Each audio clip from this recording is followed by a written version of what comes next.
¿Qué harías si lo tuvieras todo? Dinero, poder, éxito, solo para que te digan que te quedan 8 meses de vida. Eso es exactamente lo que le pasó a Eisen Whitmore, un soltero adinerado de Boston, que construyó un imperio, pero no tenía a nadie con quien volver a casa, ni familia, ni amigos. Solo silencio y un reloj corriendo. Una tarde fría y gris, momentos después de recibir su diagnóstico terminal, Eisen vagaba por las calles de Boston, perdido, aturdido, a punto de rendirse. Pero entonces la vio, una mujer joven, apenas en pie, con la ropa empapada, abrazando a un niño pequeño temblando en un banco nevado del parque. La mayoría de la gente habría pasado de largo. Pero lo que Eisen hizo después cambió su vida, la de ella y, lo más importante, la vida de un niño que solo quería que alguien se preocupara por él. Esta no es solo una historia sobre enfermedad o pobreza. Es una historia sobre el poder de una decisión, una historia donde la bondad se convierte en un legado y donde un moribundo aprende lo que significa vivir verdaderamente el último capítulo de su vida. Quédense con nosotros porque lo que sucede a continuación les romperá el corazón y lo sanará al mismo tiempo. Eisen Whitmore se quedó paralizado en las escaleras del Hospital General de Massachusetts. Su abrigo a medida ondeaba ligeramente con el viento gélido, pero él no parecía percibirlo. El cielo sobre Boston era pesado y gris, oprimiendo como un peso del destino. Había empezado a nevar, finos copos, que se sentían como fragmentos de hielo contra su piel. El mundo a su alrededor siguió su camino, indiferente. Los peatones encorvaban los hombros, la cabeza gacha, esquivando charcos de aguanieve sucia y el frío aire de noviembre. Pero Eisen no se movió. Todavía no. Su mano derecha aferraba a algo dentro del bolsillo de su abrigo. Un expediente, un veredicto, una sentencia de muerte. 8 meses como máximo, sin cirugía, sin posibilidad alguna. Su enfermedad había avanzado demasiado. La voz del oncólogo resonaba en su mente como un disco rayado. Eisen Whitmore, multimillonario, director ejecutivo, hombre hecho a sí mismo, dueño de imperios inmobiliarios, startups tecnológicas y una de las firmas de inversión más grandes de la costa este. Un hombre con un ático en Manhattan y una casa de piedra rojiza en Beacon Hill, pero también un hombre sin esposa, sin hijos, sin nadie a quien llamar por la noche excepto quizás a su asistente. ¿Para qué había sido todo esto? Señor, dijo su joven chofer, Daniel, mientras detenía el Bentley en la acera y salía para abrir la puerta. Eisen no se movió. Puedes irte a casa, Daniel, dijo Eisen en voz baja. Tómate la noche libre. Daniel parecía confundido. Pero señor Whitmore, tiene una reunión de la junta directiva en 1 hora. Dije que se fuera. El motor ronroneó mientras el coche se incorporaba al tráfico, dejando a Eisen solo en la acera helada. Lentamente, como un hombre que camina entre la niebla, se adentró en la multitud. Sus zapatos de cuero salpicaban los charcos mientras caminaba sin rumbo entre cafés cerrados y farolas parpadeantes. Toda su vida había sido una máquina. Precisión, ganancias, poder y ahora 8 meses. Eso era todo. Su imperio no podía salvarlo. Ninguna cantidad de dinero podía comprar una segunda oportunidad. Pensó en el verano que se había saltado, las vacaciones que pospuso, solo un trimestre más. La mujer a la que nunca tuvo tiempo de amar. El perro que no tuvo por las interminables reuniones. El hogar que resonaba con el vacío. Todo eso ahora sin sentido. Y entonces algo. La voz de un niño. Mamá, ¿qué hace ese hombre? Eisen se giró. En un banco junto a la acera, cerca de Boston Common, medio cubierto de nieve, estaba sentada una joven abrazando a un niño pequeño. Se notaba que estaban helados. El niño, de unos 5 años, llevaba un suéter gastado, y sus mitones rojos colgaban de cuerdas como si hubieran pasado de generación en generación. Tenía las mejillas enrojecidas por el viento, y la mujer, claramente su madre, estaba pálida, temblorosa y demacrada. No solo tenían frío, sino que estaban desesperados. Dudó un momento y luego se acercó. «Disculpe», dijo suavemente. «Hace mucho frío. No deberían estar yendo a casa». La mujer levantó la vista bruscamente, con ojos cautelosos y a la defensiva. «¿Por qué te importa?». Su voz era ronca, desafiante, pero quebrada por el cansancio. Isen casi se marcha. Esto no era asunto suyo. Pero entonces el chico lo miró. Sus grandes ojos marrones, abiertos de par en par, con algo que no era solo curiosidad. Era esperanza. Una esperanza suplicante y muda. «¿Cómo te llamas, chaval?», preguntó Isen, arrodillándose ligeramente. «Liam», susurró el chico. «Es un nombre fuerte», dijo Isen con una suave sonrisa. «Liam, ¿tienes hambre?». El chico miró a su madre como pidiendo permiso para responder. Ella no habló. Su silencio era un muro de orgullo, miedo y vergüenza. Isen volvió la mirada hacia ella. «¿Cuándo comiste por última vez?». «No hay respuesta». Suavizó el tono. «No estoy aquí para juzgar. Es que no puedo irme. No esta noche». «Entonces no lo hagas», dijo ella, conteniendo las lágrimas. «Pero no finjas que lo entiendes». «No lo entiendo», admitió Isen, «pero quiero intentarlo». Por un momento, ninguno de los dos habló. Entonces el niño se estremeció violentamente, y eso fue todo. Isen se levantó y le ofreció la mano. «Ven conmigo. Vamos a calentarnos. Busca algo de comer. Déjame ayudarte». Ella miró fijamente su mano y luego volvió a mirar a su hijo. Lentamente, asintió. El camino era lento. Sus pasos eran inestables. Isen llevaba a Liam en brazos. El niño era ligero como una pluma, demasiado ligero. Pararon un taxi y se dirigieron al centro comercial Chestnut Hill. Primera parada, ropa de abrigo. Isen le compró a la mujer, que finalmente le dijo que se llamaba Grace, un abrigo forrado de polar y unas botas gruesas. Para Liam, una parca con pequeños estampados de dinosaurio y un sombrero que lo hizo reír por primera vez. Luego, la casa de piedra rojiza, la enorme casa de Isen en Beacon Hill. Techos altos, suelos de mármol, una chimenea que ya rugía gracias a una llamada previa a la señora Reynolds, su ama de llaves de toda la vida. Los ojos de Liam se abrieron de par en par.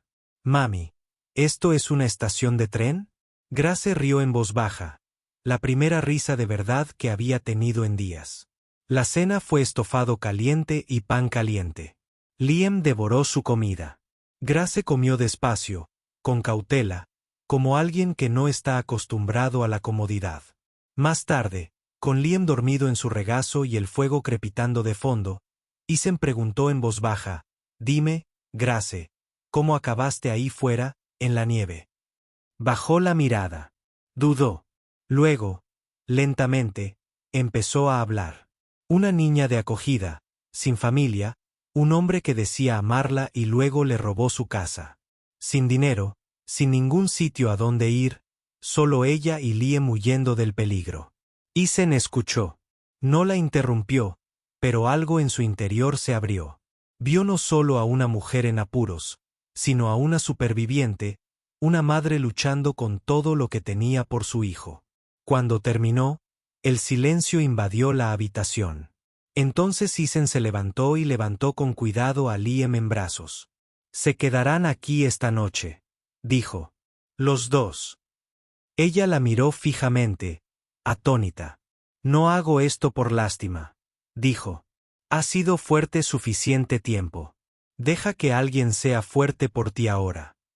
Y dicho esto, Isen llevó a Liam arriba, a la habitación de invitados más luminosa y acogedora de la casa.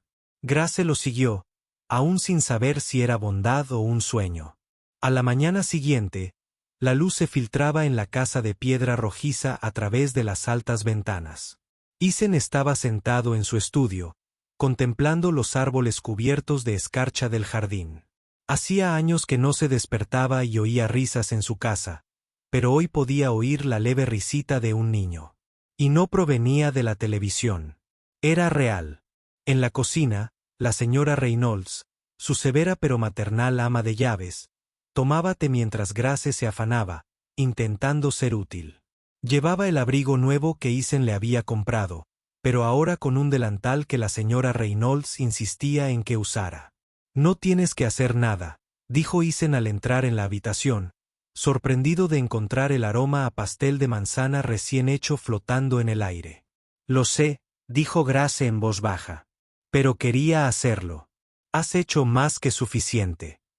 Se giró para mirarlo, y a la luz de la mañana, parecía más joven, más ligera, como si el peso que cargaba hubiera disminuido, aunque solo fuera un poco. En el sofá, Liam estaba sentado con las piernas cruzadas, construyendo una pequeña torre de Lego. Levantó la vista y sonrió radiante. «Tío Isen». Isen parpadeó. El título lo pilló desprevenido. «Tío». Hacía décadas que nadie lo llamaba familia. «¿Te parece bien?», preguntó Grace, al notar su expresión. Isen sonrió. «Sí, más que bien». Después del desayuno, Isen hizo algunas llamadas. Tenía contactos en cada rincón de la ciudad. Abogados, policías, agentes inmobiliarios. No iba a dejar que lo que le había pasado a Grace quedara sin respuesta. Al final del día, había localizado a Ryan Carter, el hombre que estafó a Grace y vendió su habitación con documentos falsos. Un viejo amigo de la universidad, ahora detective, prometió abrir una investigación completa. Incluso existía la posibilidad de recuperar algunos de los ahorros robados de Grace y procesar a Ryan por fraude. Cuando Isen se lo contó, Grace casi lloró. «¿Por qué haces todo esto por nosotros?», preguntó. «Porque he pasado toda mi vida acumulando montañas de dinero», dijo en voz baja. «Pero nunca me hicieron sentir humana. Tú y Liam devolvieron la vida a esta casa». Esa noche, se sentaron en el acogedor estudio. Liam se acurrucó junto a la señora Reynolds comiendo galletas. Grace y Isen hablaron junto al fuego, con voces bajas y cálidas. Hablaron de recuerdos de la infancia, de sus canciones favoritas, de cosas que llevaban mucho tiempo enterradas bajo las cargas de la edad adulta. Isen se enteró de que a Grace le encantaba dibujar de niña, pero nunca tuvo las herramientas necesarias. Le prometió comprarle un cuaderno de dibujo al día siguiente. Y Grace, ella, se enteró de que Isen una vez quiso ser escritor. Antes de que las hojas de cálculo y los inversores se apoderaran de su vida, soñaba con publicar una novela. «Todavía se puede», dijo ella. Con el paso de los días, las cosas cambiaron lenta pero maravillosamente. La salud de Isen se estabilizó por un tiempo. Se sintió más fuerte que en meses. Los dolores de cabeza disminuyeron. Reía con más facilidad. Empezó a pasear con Liam por el jardín todas las mañanas, lanzando bolas de nieve y contándoles a los niños historias sobre dragones y naves espaciales. Incluso les regaló un perro, un terranova gigante llamado Bear, que rápidamente se convirtió en el mejor amigo de Liam. Un cálido día de primavera, fueron de compras. Para Grace, Isen compró ropa nueva. No de diseñador, sino sencilla y suave, ropa con la que se sintiera cómoda. Para Liam, una bicicleta roja. Liam gritó de alegría al verla. «¿De verdad es mía?» «Por supuesto», dijo Isen, alborotando el pelo del niño. «Pero solo si prometieras enseñarme a montarlo de nuevo». Todos rieron. Las tardes eran mágicas. A veces horneaban galletas. Otras noches, jugaban a juegos de mesa. De vez en cuando, Isen le leía a Liam antes de dormir mientras Grace observaba en silencio desde la puerta, con la mano sobre su corazón. Una noche, mientras Liam se quedaba dormido, le hizo la pregunta que Isen no esperaba. Tío Isen, ¿eres como mi abuelo ahora? A Isen se le hizo un nudo en la garganta. Grace, paralizada. En el pasillo, esperó. Se acercó, se arrodilló junto a la cama y dijo, creo que me gustaría eso, Liam.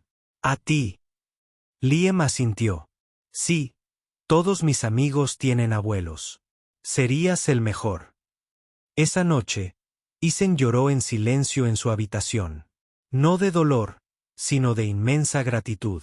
Por primera vez en décadas, no se sentía como un hombre que contaba sus días. Se sentía como un hombre que finalmente los vivía.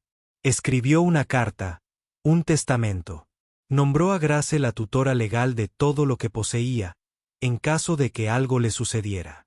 Y lo más importante, nombró a Liam su heredero. No por lástima, sino por amor.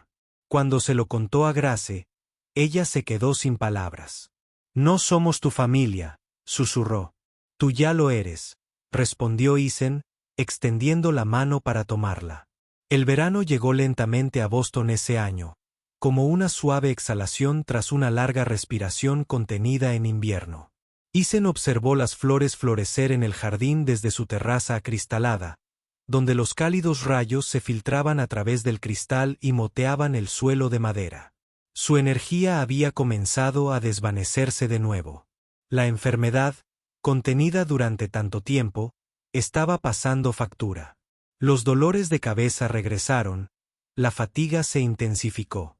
Pero esta vez, Isen no tenía miedo.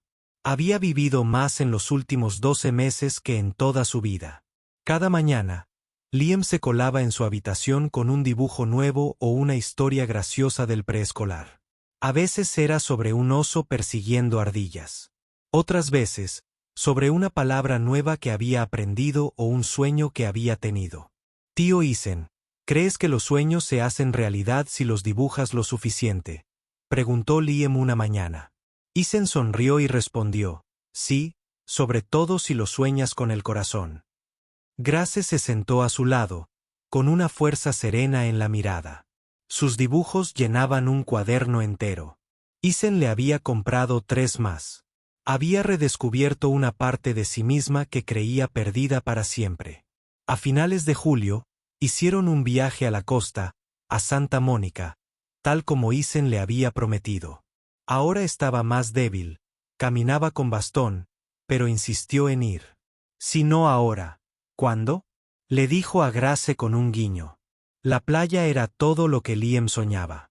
Gritaba mientras las olas lo perseguían y construía castillos de arena torcidos con Grace. Isen se sentó bajo una sombrilla, observándolos, absorbiendo cada detalle. El sol y el cabello de Grace, la arena entre los dedos de los pies de Liam, el sonido de las risas que traía la brisa marina. Una tarde, mientras el sol se ponía tras el océano, Isen tomó la mano de Grace. Prométeme algo, dijo. Lo que sea. No dejes de soñar. No dejes de vivir. Y no dejes que Liam olvide cuánto lo amaba. Las lágrimas brotaron de los ojos de Grace. Ella le apretó la mano con fuerza. No lo olvidaremos. Nos lo diste todo. No, dijo Isen con una leve sonrisa. Me diste lo que nunca tuve, una familia. Unas semanas después, de vuelta en Boston, Isen ya no podía subir. Grace trasladó su habitación al solario, llenándola de flores, suaves almohadas y calor. Liam pasaba todas las tardes con él, dibujando, leyendo o simplemente tomándole la mano. Entonces, una fresca mañana de octubre, cuando la primera escarcha rozaba las ventanas y las hojas doradas se esparcían por el jardín, Isen llamó a Grace. Te dejé algo, susurró. En el abrigo, el que llevaba puesto ese día. Las lágrimas corrían por las mejillas de Grace, pero asintió. Lo sé. Lo encontraremos. Esa noche, con Liam dormido a su lado y Bear acurrucado a los pies de la cama, Isen contempló el jardín iluminado por la luna por última vez. Sonrió y luego cerró los ojos con serenidad. Al día siguiente, la casa quedó en silencio, no con tristeza, sino con reverencia. Grace y Liam encontraron el abrigo gris guardado en el rincón más alejado del armario. En su bolsillo había un sobre, dentro de un expediente médico desgastado, y una nota escrita a mano con letra temblorosa. Gracias por darme 18 meses de vida real.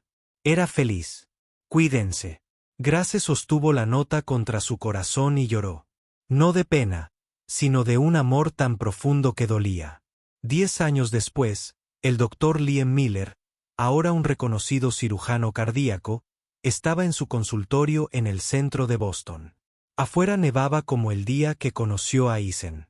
En su estante había 2 fotos, una de su madre, Grace, y otra de un hombre sonriente con un abrigo largo. Eason Whitmore. Llamaron a la puerta. Doctor, su próximo paciente ya está aquí, dijo la enfermera. Liam asintió y luego miró la foto. Hagamos algo bueno hoy, tío Eason, susurró. ¿Qué sentiste al leer esta historia? ¿Te conmovió tanto como a nosotros? Si crees que el amor puede cambiar una vida, déjanos un comentario. Nos encantaría saber qué parte te conmovió. ¿Crees que la amabilidad de un desconocido puede cambiar el destino de alguien? ¿Abrirías tu corazón como lo hizo Eason? Dale me gusta, comparte y comenta si esta historia te recordó que a veces las personas más destrozadas son las que nos dan los finales más hermosos.